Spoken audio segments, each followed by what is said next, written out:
Vážená pani predsednička vlády, chcem vám poďakovať za možnosť nadviazať na našu otvorenú a vecnú spoluprácu v tomto dôležitom formáte.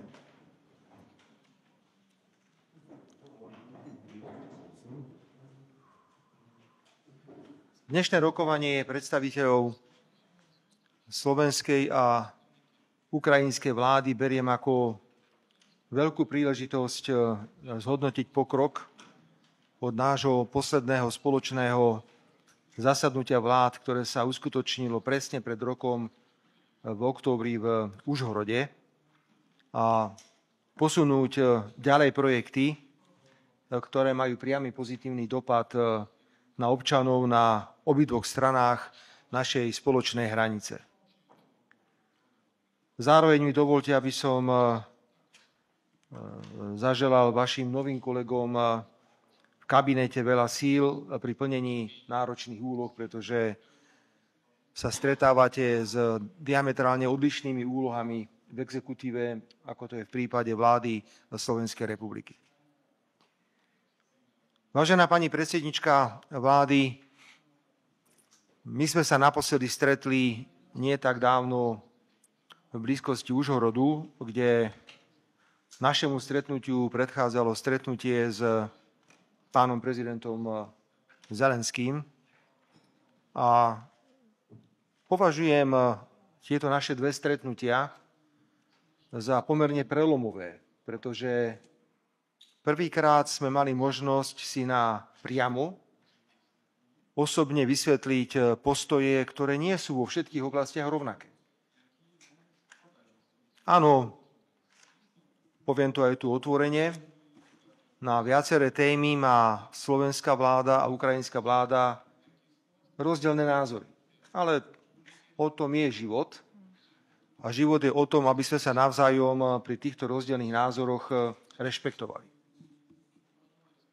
Aj preto dnes budeme mať možnosť spolu medzi štyrmi očami hovoriť nielen o veciach, ktoré nás spájajú, ale aj o tom, ako posunúť témy, kde nemáme rovnaký názor, ďalej a hľadať rozumné východiska a riešenia do budúcnosti. Jedno je však isté, vážená pani predsednička, že vláda Slovenskej republiky podporuje zvrchovanosť, nezávislosť a územnú celistvosť Ukrajiny. A naším prvoradým záujmom je, aby sa vojna skončila a neeskalovala ďalej. A zo slovenského pohľadu je pre nás kľúčové dosiahnuť komplexný, spravodlivý a udržateľný mier v súlade so základnými princípmi Charty OSN. A samozrejme, čo najskôr a predovšetkým diplomatickou cestou. Preto dnešné stretnutie, pani predsednička, bude samozrejme dôležité, aj keď sa budeme pozerať na konkrétne projekty, ale samo o sebe je dôležité. Možno keby sme teraz povedali, že už nebudeme nič pracovať a ideme sa iba naobedovať, už len to, že sme dnes spolu, je opäť veľmi dôležitý signál. Sme susedia a susedia musia žiť v dobrom spolunažívaní a navzájom si pomáhať. Najmä si pomáhať, ak jeden z susedov takúto pomoc potrebuje.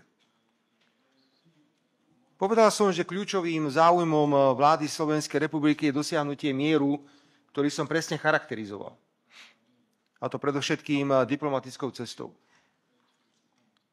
Všetci vítame a som veľmi, veľmi zvedavý na vaše postoje, vážená pani predsednička vlády. Informáciu o, nazvime to, samite amerického prezidenta Donalda Trumpa a ruského prezidenta Vladimíra Putina v Budapešti.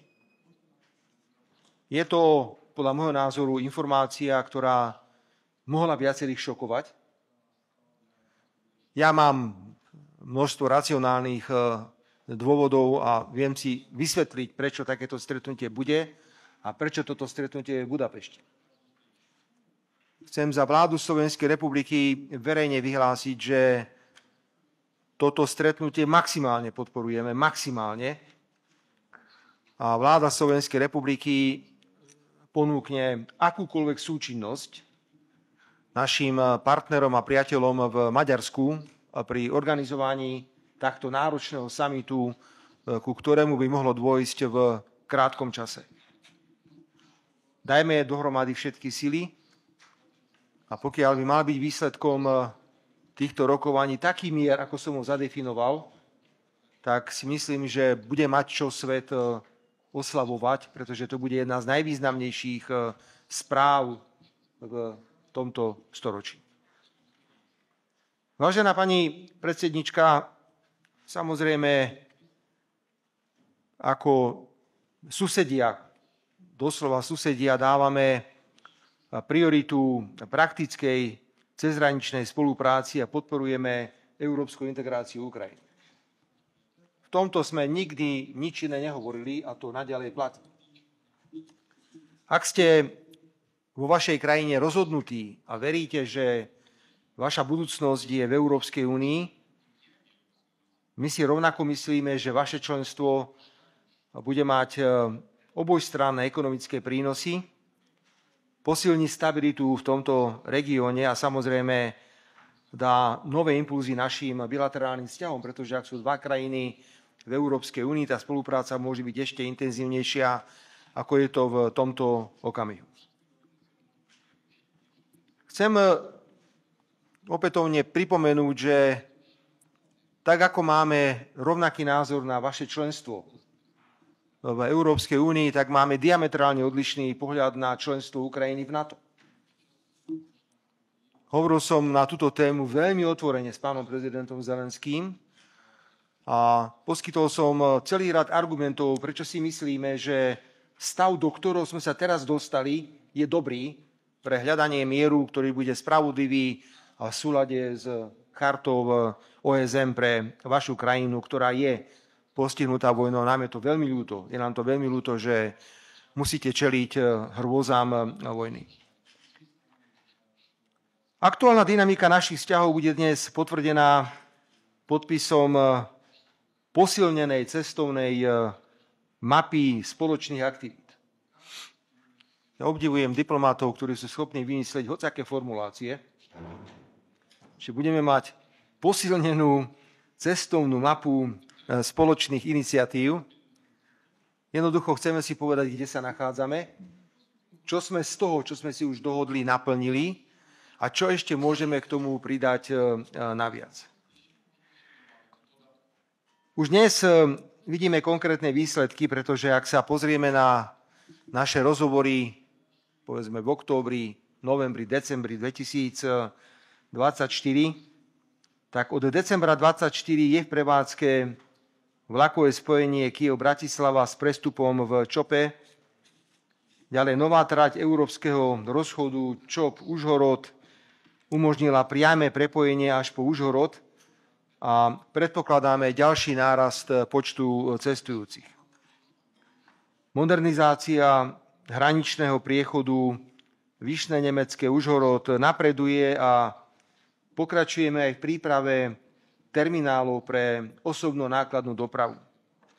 A v energetike beží modernizácia interkonektora, ide o teda vysoké napätie medzi Mukačevom a Veľkými Kapušanmi. A možno aj dobre. Možno niekto povie, že prečo toho nie je podstatne viac. V praktickej politike som bol vždy zástancom toho, že efektivita bilaterálnych vzťahov je vtedy, keď sa sústredí na presný počet projektov a nesnaží sa bilaterálna relácia riešiť všetko naraz. Krok za krokom. A my sme pripravení, ak sa nám podarí tieto veci zrealizovať, samozrejme ísť aj do ďalších projektov, ktoré sú tak dôležité pre Slovensko, ako aj Ukrajinu. Dovolte mi teraz, aby som nadviazal na tieto projekty novými ambíciami. Aby som nepomýlil sa a nepoužil nesprávne geografické názvy, tak si dovolím použiť v tomto prípade podklad. Predovšetkým sú to kľúčové dopravné koridory D1 v štátnej hranici a R4 via Karpatia smerom na Lvovskú oblasť. Rozvíjame intermodálne prekladiská aj cez osobitnú slovensko-ukrajinskú spoločnosť pre modernizáciu Čiernej nad Tisou a chceme lepšie využiť vodné cesty na Dunaji a leteckú logistiku. Veľmi pozorne som počúval, pani predsednička vlády, vašeho pána prezidenta v súvislosti s problémom, ktorý je na letisku v Užhorode. A zadal som našim expertom, aby sa tejto téme maximálne venovali. Ja verím, že na konci dňa budeme vedieť vám v tomto technickom probléme pomôcť. Ďalej chcem povedať, že spúšťame obchodné misie do Zakarpatska a Lvovskej oblasti, prepájame komory a podnikateľov a budujeme jednotný zásobník strategických cezhraničných projektov v rámci Karpatskej iniciatívy. A pochopiteľne aj s výhľadom na nový rozpočet Európskej únie, hoci bude ešte ťažká diskusia, pani predsednička, v Európskej únii, pokiaľ pôjde o dohodu na rozpočte Európskej únie na ďalšie obdobie, pretože veľa krajín má rozdielne postoje, ale myslím si, že vnútorná sila v únii je taká, že sa dokážeme dohodnúť aj na tomto strategickom dokumente. Popri infraštruktúre kladieme dôraz aj na ľudský kapitál, na modernizáciu odborného školstva, duálne vzdelávanie, rekvalifikácie pre deti, mládež a dospelých na obidvoch stranách hranice a špecificky na podporu veteránov. Viete, že tá ponuka tu je, rehabilitácia a ďalšie kroky, ktoré môžeme poskytnúť, môže byť predmetom našej vzájomnej spolupráce. Zdravotníctva chceme prepájať, pretože tak ako s inými krajinami máme rôzne dohody, napríklad s Maďarskom pracujeme na dohode o poskytovaní cezhraničnej zdravotnej starostlivosti. To nás takisto čaká, pretože sme susedia, preto chceme aj slovenské a ukrajinské zdravotníctvo prepájať v e-health, v telemedicíne, v digitálnych riešeniach pre pacientov. Samozrejme, pokiaľ budeme môcť, budeme pomáhať aj vecnými darmi, pretože naša filozofia je veľmi jasná, pokiaľ ide humanitárnu pomoc a projekty takéhoto typu, tak sme pripravení byť veľmi, veľmi dobrými susedmi. Humanitárnej a rozvojovej oblasti a spolupráci sústredíme pozornosť na energetickú odolnosť s tým, že máme tu účasť Exim banky a ďalších špecializovaných inštitúcií na 4 projektoch nad 100 miliónov eur so zameraním na zdravotníctvo, energetiku a odmíňovanie. Naďalej platí, pani predsednička, že máme rozdielny pohľad na tranzit energií. Priatelia si musia veci hovoriť otvorene a preto naďalej platí, že Slovenská republika je pripravená v energetike poskytovať tzv. Ako to nazývame, pán štátny tajomník, tie dodávky, ktoré je treba, aby energetické dodávky elektrické energie, emergency electricity sa to volá, že keď vypadáva systém energetický, tak vieme dodávať určité množstvo elektrickej energie, ktorá pomáha potom štartovať systém na Ukrajine. Samozrejme, že sa využíva plynová infraštruktúra a cez... Газова інфраструктура і зворотній хід.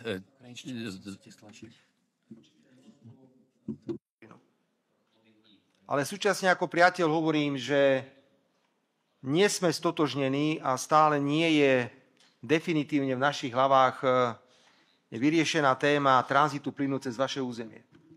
Chápem, že je vojna. Chápem, že je vojna. Na druhej strane nie všetky argumenty môžeme akceptovať, pretože Ruská federácia je dnes druhý najvýznamnejší dodávateľ skvapalneného plynu do Európy. Preto si myslím, že v procese vyjednávania vašeho vstupu do Európskej únie, ktorý výrazne podporujeme, sa musíme dostať aj k téme, aká bude budúcnosť tranzitu, ktorý máte k dispozícii cez vaše územie. Bude využívaný, nebude využívaný. Vojna raz skončí a všetci sa modlíme, aby skončila čo najrýchlejšie. Ale toto sú témy, kde sa chceme s vami ako priatelia normálne rozprávať, pretože nemáme na ne rovnaké názory. A teraz hovorím aj za občanov Slovenskej republiky, aby ste ma pochopili, pani predsednička, ktorí nám kladú tú istú otázku. Prečo na jednej strane sa využíva infraštruktúra na dovoz plynu na Ukrajinu a nemôže sa rovnako využívať infraštruktúra na dovoz plynu cez Ukrajinu na územie Slovenskej republiky? Myslím, že netreba pripomínať, že stratou tranzitu slovenský rozpočet prichádza o 500 až 600 miliónov eur ročne. Na európskej úrovni stojíme pri vás, podporujeme makrofinančnú pomoc z nástroja pre Ukrajinu, to je tzv. Ukraine Facility, ale zároveň trváme aj na zásluhovosti prístupového procesu a vyvážených hospodárskych vzťahoch, ktoré chránia aj oprávnené záujmy našich poľnohospodárov a priemyslu. Myslím, že nech sa o tom porozprávajú príslušní ministri. Nie je úlohou premiérov, aby všetko riešili a preto tento formát je veľmi efektívny. My si prejdeme viac asi politické témy na našom stretnutí, kým členovia vlád budú hovoriť o praktických otázkach a preto ten princíp zásluhovosti a vyvážených hospodárskych vzťahov je pre nás vo vzájomných bilaterálnych vzťahoch mimoriadne dôležitý. Vážená pani predsednička, vláda Slovenskej republiky je pripravená konať ako dobrý sused. My chceme byť dobrým susedom. Hoci znovu, aby to nevyzeralo, že všetko je 100% v poriadku, musím povedať, že na niektoré veci máme rozdielne názory. Chceme ako dobrý sused byť solidárny, pragmatický a vo všetkých oblastiach spoločného záujmu. Verím, že to posilnenie spolupráce, ktoré dnes oznámime, prinesie ďalšie konkrétne výstupy, či už ide o oblasť dopravy, či už ide o oblasť energetiky, cez obchod, vzdelávanie až po zdravotníctvo a posilní našu spoločnú cestu k mieru, obnove a zdieľanej prosperite, pretože prosperitu treba zdieľať, v tom spočíva aj princíp európskej solidarity a je to princíp, na ktorom Európska únia stojí. Tešíme sa na vecnú a partnerskú diskusiu. Podporujem všetky projekty, ktoré pomáhajú Ukrajine z hľadiska humanitárnej. Či je to možnosť pomôcť pri odmiňovaní, či je to možnosť dodávok zariadení, ktoré sa dajú použiť pri odstraňovaní sutín. Toto je presne cesta, ktorou sa Slovenská republika chce vydať, ale našim kľúčovým slovom v našom slovníku a v našej politike zahraničnej, ktorá je orientovaná na všetky 4 svetové strany, je slovo mier. Patríme medzi krajiny, ktoré, ak zoberieme počet obyvateľov a HDP, ktoré sa snažia Ukrajine vychádzať maximálne v ústrety. Aj po otvorení vojnového konfliktu naši ľudia otvorili nielen srdcia, ale aj domy a pomáhali. A ja chcem poďakovať ukrajinským občanom, ktorí pracujú na Slovensku, že prispievajú samozrejme k slovenskej ekonomike. A príbuznosť jazyka vytvára veľkú perspektívu spolupráce aj do budúcnosti. To je úplne evidentné. Preto som nadovšetko presvedčený, že dnešné rokovanie môže byť hodnotené ako rokovanie dvoch rovnocenných, vyvážených susedov. Napriek tomu, pani predsednička, že hovorím tieto pozitívne údaje o našom vzťahu k vašemu veľmi nešťastnému príbehu, tak sme za to medzinárodne trestaní. Vydržali sme iné veci, vydržíme aj to, čo sa dnes deje napríklad na európskej úrovni proti jednej z politických strán, ktoré tvoria vládnu koalíciu. Ale myslím si, že takto dlho svet nebude môcť pokračovať, ako pokračuje teraz. Svet, v ktorom sa nerešpektuje iný názor Svet, kde prestali platiť pravidlá medzinárodného práva. Svet, kde si veľkí robia, čo chcú. Takýto svet ďalej nemá šancu na budúcnosť.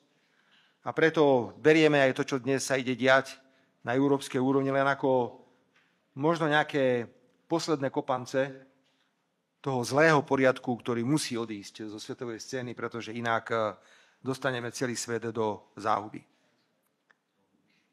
Pani predsednička, ak dovolíte, familiárne, milá Julia, vítajte tu v Košiciach, vo významnom historickom meste. Pár slovami som povedal, že to je mesto, ktoré je typické neuveriteľnou tolerantnosťou názorov. Či je to oblasť kultúry, či je to oblasť náboženstva, či je to oblasť ľudí, ktorí tu žijú, rôzne národnosti. Možno ani by sme nenašli vhodnejšie miesto na stretnutie, ako sú Košice, práve kvôli tomu, ako sa tu pozbiehalo toľko rôznych postojov, pohľadov. Košice boli vždy priateľské mesto, vždy vedeli privítať každého s otvorenou náručou a takto aj my vás vítame s otvorenou náručou ako dobrí priatelia tu na Slovensku. Ďakujem pekne ešte raz všetci, pani predsednička, aj vy, aj členovia delegácie ukrajinskej vlády ste vítaní tu v Košiciach. Ďakujem pekne.